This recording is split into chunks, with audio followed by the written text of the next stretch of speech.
Olá, vocês que nos acompanham nas plataformas digitais da TN Online. Como vocês sabem, eleições 2022 é aqui. E a Tribuna é o jornal que saiu do papel para ficar mais perto de todos nós nesse grande ambiente digital. No nosso quadro Eleições 2022, estamos fazendo entrevistas com todos os nossos candidatos aqui por Apucarana e por região.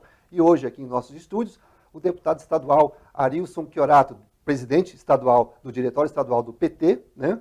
E também que está indo para a reeleição agora, nessas eleições de outubro próximo. Arilson, prazer revê-lo e reencontrá-lo aqui. Claudemir, eu quero agradecer a oportunidade, agradecer a tribuna pelo espaço para a gente falar um pouquinho das eleições, um tema importante para o Brasil, para o Paraná, para o Vale do Ivaí e, obviamente, para a nossa Apucarana. Perfeito. E como é que está essa andança tua agora dentro do trabalho de reeleição? Como é que está esse contato, a tua agenda aqui pela região do Vale do Ivaí? Está um trabalho intenso, né? E exige bastante esforço e, graças a Deus, uma recepção muito boa. É uma descontração, né? Digamos assim, as pessoas estão felizes em estar conversando, falando do trabalho nosso, falando da importância das eleições. Eu estou surpreso, com muita reação positiva e estou empolgado. Acho que a gente vai conseguir fazer um bom processo eleitoral, acho que a gente vai conseguir fortalecer esse processo democrático que são as eleições e, mais do que isso, continuar a luta para defender o Vale do Ivaí e Apucarana. Estou muito animado. E estou trabalhando bastante, né? Todos me conhecem e sabem do quanto eu me dedico à questão parlamentar. E eu vou me esforçar agora para traduzir em votos todo o trabalho realizado por Apucarana, região, recursos, emendas, defesas de pautas importantes, de temas importantes, para comunicar com o povo agora nessa reta importante, que é os 30 e poucos dias que faltam para as eleições. Exatamente. Eu ia te perguntar sobre isso mesmo. Qual é a mensagem que você tem levado para esse teu povo agora, nesses contatos agora, com relação às propostas, às prioridades de trabalho que você tem apresentado nesse teu projeto de reeleição? Tem algumas coisas que são continuidade do que eu já venho fazendo na Assembleia. Eu lutei muito sobre a questão do pedágio. Fui o principal combatente ao modelo caro e abusivo do pedágio que tinha. Inclusive contra as 15 novas praças. Uma delas ia ser aqui na nossa região, que ia ser colocado entre Apucarana e Califórnia, e por conta de uma briga política puxada por nós, eles tiraram essa praça daqui e recuaram. Esse processo está parado no Tribunal de Contas da União, por força nossa também, existe processo judicial sobre isso, administrativo, e nós vamos continuar lutando. Porque o pedágio caro e abusivo, e que surrou o povo paranaense e roubou o povo, não volte. Então, uma pauta é essa. Não sou contra o pedágio, sou contra o valor absurdo, as obras não feitas e a corrupção que existiu no pedágio. Caso tenha um novo pedágio, tem que ser barato como essa da Catarina. Eu vou me dedicar a isso. Outra pauta que a gente tem trabalhado bastante é a questão da Copel e da Sanepar. As empresas públicas que fornecem água e luz para o Estado, que aumentaram demais o valor das suas tarifas nos últimos 3 anos no atual governo. A Sanepar aumentou em 24% a tarifa, muito acima da inflação, cobra do povo, pega o lucro e divide para os seus acionistas. A Sanepar, a Copel, teve um lucro de 5 bilhões de reais. Resolveram repartir o lucro por escolha administrativa, escolha política para os acionistas. Quem são os acionistas?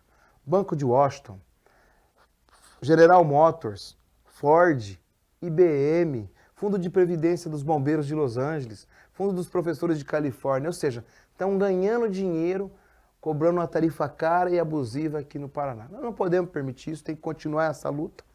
E tem umas pautas que são de essência da minha formação, educação pública de qualidade, valorização do servidor, que eu tenho cobrado bastante do governo, descentralização da saúde. O Paraná, nos 3 últimos anos, investiu pouco em saúde.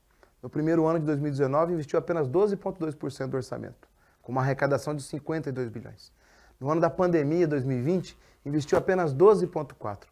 Enquanto o Ceará investiu 18%, o Rio de Janeiro 16%, outros estados numa margem muito maior por conta da pandemia. O Paraná repetiu o mesmo valor e não cuidou devidamente do povo paranaense.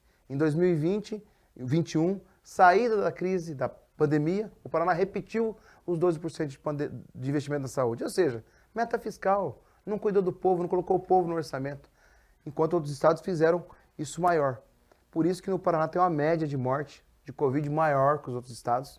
Nós somos o segundo estado que mais matou em percentual a população no Brasil de Covid. Então, assim, tudo isso tem que ser refletido. Segurança pública, hoje o Paraná recebe 4,2 bi de investimento em segurança pública. Em 2019 recebia próximo a 5. Hoje tinha um orçamento de 52 e recebia quase 5. Hoje tem 58 de orçamento e recebe 4,2. Porque o governador escolheu investir em segurança pública. E um exemplo disso é a falta de policiais, falta de viatura.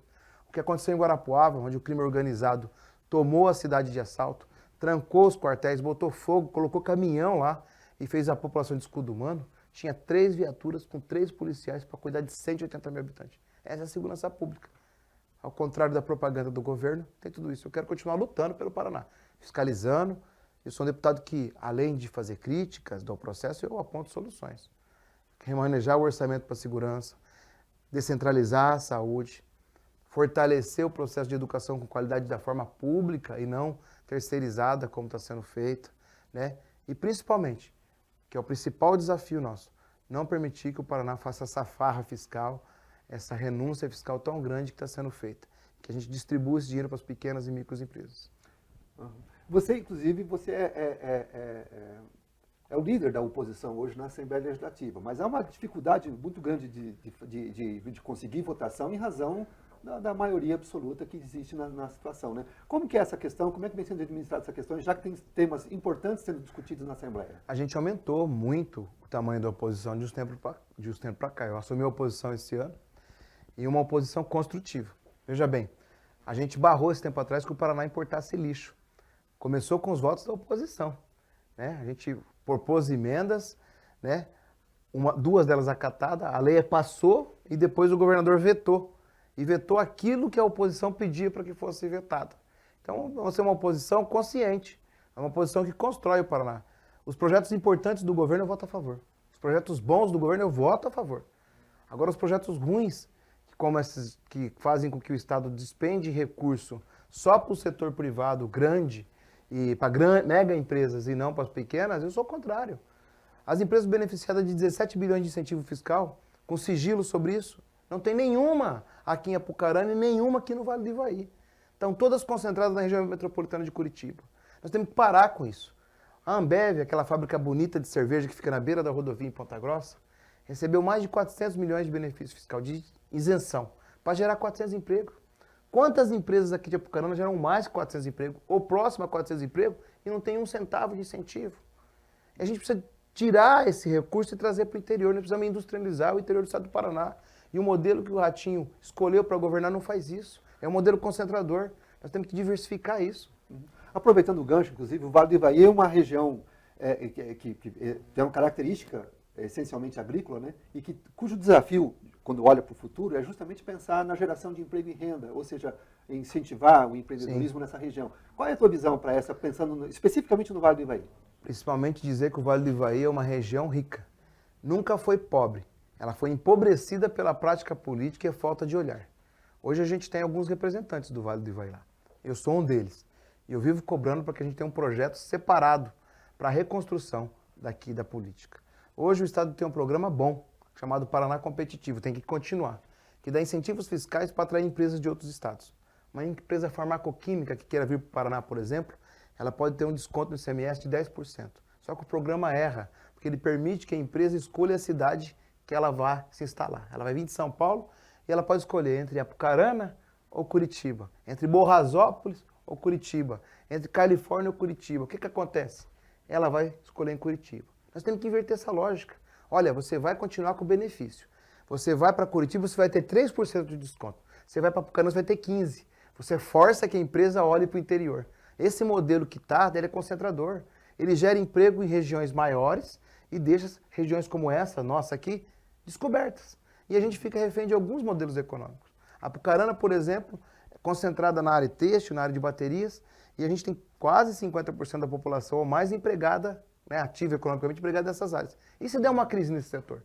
Nós quebramos a cidade e o Vale do Ivaí. Então a gente tem que fazer com que tenha atrativos empresariais, indústrias para essa região e fortalecer a agroindústria. Nós temos muita riqueza natural que precisa de agregar valor nos seus produtos. O leite que sai aqui tem que ser transformado em queijo, em doce de leite, ser beneficiado, industrializado e sair com rótulo, selo, Apucarana de Desenvolvimento, selo, Vale do Ivaí, para a gente tirar recursos sobre isso e gerar emprego. Não dá para a gente só exportar as coisas primariamente. Aqui tem vários produtos. temos fruticultura. As frutas nossas aqui, além de servir a alimentação e a merenda do povo e da população na área pública, serve também para gerar doce, para fazer industrializações e ir embora para outros lugares. Então nós temos que investir nisso. Nós temos que fazer um arranjo produtivo local, que é uma organização de cadeias produtivas e pequenas cadeias que gerem emprego e desenvolvimento aqui no Vale do Ivaí. E o governo Ratinho não viu isso. O governo Ratinho é insensível. É do Vale do Ivaí o governador, mas não conhece o Vale do Ivaí. E isso que precisa deixar claro. Não estou aqui criticando. Estou dizendo que ele precisa entender a nossa realidade e criar política para isso. Nós temos que fortalecer. Nós precisamos transformar Apucarana, por exemplo, num polo de serviços de saúde. Precisamos ter um outro hospital aqui para atender a população, mas para a gente trazer especialidades e que a população do Vale do Ivaí seja atendida. Esse é o debate. O Estado do Paraná precisa investir em Apucarana e no Vale do Ivaí. Não investiu. Inclusive, uma dificuldade hoje são das médias complexidades, né? Justamente. A média e a alta complexidade ela é centralizada no Estado. Tem 4 regiões que dominam esse processo. A região de Curitiba, a região de Londrina, a região de Maringá e uma região mais a Cascavel, no sentido Cascavel e Foz do Iguaçu. Então, assim, a gente desloca as pessoas para o atendimento. A lógica da saúde pública é que as pessoas recebam o atendimento e não vão até o atendimento. Isso é a lógica, questão fundamental. O conceito de saúde pública é esse. Mas o modelo adotado, ou continuado pelo governador atual, faz com que isso não aconteça. Então a gente precisa fazer o quê? Que menores regiões, como a nossa aqui, embora a gente seja próximo a Londrina, a gente tem que trazer para Apucarana estruturas que atendam baixa complexidade, média complexidade e alta complexidade. Por quê? Virada para o Vale do Ivaí. Da forma que Londrina fique para cá e que a gente concentre daqui para baixo todo esse atendimento. E atenda a nossa população de Apucarana e as 26 cidades, 27, que ficam em torno, num raio aí aproximadamente de 80, 100 quilômetros, para poder absorver esse povo. Isso é descentralizar. Falar que vai mandar o ônibus lá fazer cirurgia de cataratas não é descentralizar. É paulatinamente, rapidamente, de forma momentânea, resolver o problema. Mas não vai, a longo prazo, ter solução. Você vai ser pautado, vai lá, faz uma leva de atendimento e daqui a um tempo tem novamente o mesmo problema. Nós temos que ter essa estrutura presente na vida das pessoas. O hospital, a clínica tem que ser tão presente quanto é a farmácia, o mercadinho. E a gente tem que fazer essa realidade. E o Estado tem que investir em saúde pública. Por isso que eu fiz a crítica aqui, construtiva no começo, que a gente não pode repetir nos 3 anos seguidos o mesmo percentual apenas como meta fiscal. O mínimo obrigatório para o Estado investir em saúde é 12%. O Paraná investiu exatamente isso nos 3 últimos anos. Agora nós estamos aqui no comecinho de setembro, até agora o Estado gastou só 7% em saúde pública. Não dá para acreditar nisso. No 4º estado mais rico do Brasil. Deputado, ainda que você tenha, obviamente, no momento a prioridade ao teu projeto de reeleição, né? Mas eu preciso avançar um pouco mais nessa estrutura, porque quer queira, quer não, você é líder da oposição e está à frente das campanhas aqui, Sim. obviamente, do candidato ao governo Roberto Requião e também do candidato à presidência da República, o presidente Lula, né? O Luiz Inácio Lula da Silva. Sim. Como é que estão essas campanhas, na tua visão, como coordenador, um dos coordenadores dessas campanhas? Crescendo muito. A última pesquisa IPEC, que é o antigo IBOP, noticiada pela RPC essa semana, mostra um empate técnico entre o Lula e o Bolsonaro no estado do Paraná, que é um resultado positivo para o presidente Lula. Está muito feliz, conversei com ele sobre o resultado da pesquisa, está muito contente e nós estamos crescendo. E também, né, ela está 41-36, com 3 de margem de erro. E aqui para o estado, uma pesquisa também muito positiva é a pontuação do Requião, que aparece com 24%.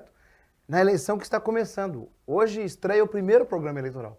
Muita gente nem sabe que o Requião é candidato, que vai saber agora. Mas mais do que saber que o Requião vai ser candidato, vai saber que tem a possibilidade da escola pública de qualidade voltar, que o leite das crianças vai voltar, que o trator solidário vai voltar, que a luz para todos vai voltar, que a clínica da mulher, o centro da juventude vai voltar. Então, assim, nós temos um projeto para o Paraná. Nós vamos consertar o estrago feito nesses 3 últimos anos na candidatura do Requião. E vamos esperançar o Brasil com a candidatura de Lula. Estamos muito confiantes na vitória de ambos. E achamos que o povo está entendendo o processo. Infelizmente, Claudemir, o povo está sentindo na pele. Hoje vão dormir no Brasil 33 milhões de pessoas sem comer, porque estão no mapa da fome. Tem 65 milhões de pessoas na linha da subnutrição. Isso é uma coisa que havia sumido do país. As praças estão cobertas de pessoas morando sem teto, debaixo de marquise, coisa que não existia. E esse sentimento a gente precisa retomar. De cristão de verdade. Não aquele que fala de Deus pela boca, que diz que teme a Deus, mas não pratica o cristianismo, que é a solidariedade e a fraternidade. Esse grupo político, encabeçado pelo Lula, pelo Requião, por mim e por outras lideranças, pensa no próximo. A gente tem sensibilidade quando vê uma pessoa na rua passando fome, chorando e precisando de ajuda. Esse pessoal que está aí, muito pelo contrário, aumentou o número de pessoas na rua e tenta esconder eles nas suas propagandas políticas. Nós vamos desmascarar isso nas eleições, vamos vencer as eleições e vamos trazer a normalidade de volta. Para finalizar, temos uma agenda confirmada já de Lula no Paraná e de Requião aqui para a região norte do estado, aqui no Vale do Ivaí? Lula e Requião, dia 17, próximo, na Boca Maldita, em Curitiba, no comício da virada, no comício do compromisso com o povo paranaense. E o Requião vai estar aqui comigo, na região de Apucarana, nas proximidades do dia 17 também. Talvez um pouquinho antes, ou talvez logo após o dia 17. Vamos percorrer o Vale do Ivaí na Caravana da Esperança. A caravana que conversa, que ouve e que acolhe as soluções, sugestões e críticas do povo paranaense. Maravilha. Arilson, um prazer recebê-lo aqui conosco sempre. Esperamos nos reencontrar durante a campanha para que possamos conversar novamente e ver o andamento das coisas. Um prazer recebê-lo aqui com a gente. Eu agradeço a oportunidade, Claudemir, e quero falar um pouquinho com você. As eleições estão se aproximando e eu quero pedir o seu apoio, o seu voto para o projeto político que luta por Apucarana, que luta pelo Vale do Ivaí. Eu sou o único representante que mora realmente no Vale do Ivaí eleito. E graças a vocês, ao voto de vocês, eu estou lá lutando e sendo a voz da nossa região e da nossa cidade. Além de recursos, tem pautas importantes, projetos importantes que votamos, que aprovamos. Proibimos o corte de água e luz durante a pandemia numa lei nossa. Regulamos o uso da vacina, a lei da xepa da vacina, um projeto nosso. Obrigamos as farmácias, clínicas a informar o Estado em 24 horas o resultado dos exames, para evitar o aumento da pandemia, um projeto nosso. Foi aprovada a PEC do espanhol, que garante o ensino de espanhol de qualidade público nas escolas públicas do Paraná, um projeto nosso. Está sendo aprovado lá a proibição de cobrança de água e luz por estimativa. Você vai pagar, caso aprovado o projeto, só o que consome de água e luz. Chega desse modelo de estimativa. Vai ter uma foto atrás do cartãozinho com o teu hidrômetro da água e com a foto da energia, do relógio de energia. Então são projetos importantes. E tem aí o passe da gestante, que já avançou. A partir de aprovada a lei, já passou nas comissões temáticas, vai para votação agora, semana que vem na Assembleia. A gestante, durante o período de exames, como o pré-natal, não vai pagar mais para andar de transporte coletivo intermunicipal em todo o estado do Paraná. Então, acho que a gente está contribuindo bastante, além de trazer recursos, defendendo o povo paranaense. Eu quero aproveitar a oportunidade e pedir seu apoio, o seu voto, para Apucarana, para o Vale do Ivaí, continuar tendo voz e vez na Assembleia. Obrigado. Muito obrigado. Arilson Chiorato, deputado estadual no projeto de reeleição nas eleições de 2022. Como vocês sabem, política é fundamental e mexe com a vida de todos nós todos os dias. E exatamente por isso precisamos acompanhar muito de perto o debate que está acontecendo, esse amplo debate que acontece em torno das eleições de 2022. E vocês sabem, é aqui nos canais das plataformas digitais da TN Online, que chegam as informações primeiro para você. Então, mantenha-se conectado conosco, mantenha-se ligado, não deixe de curtir, de compartilhar e de comentar, porque é muito importante a sua participação. E muito obrigado pela sua audiência qualificada como sempre. Até mais. Um abraço, tamo junto.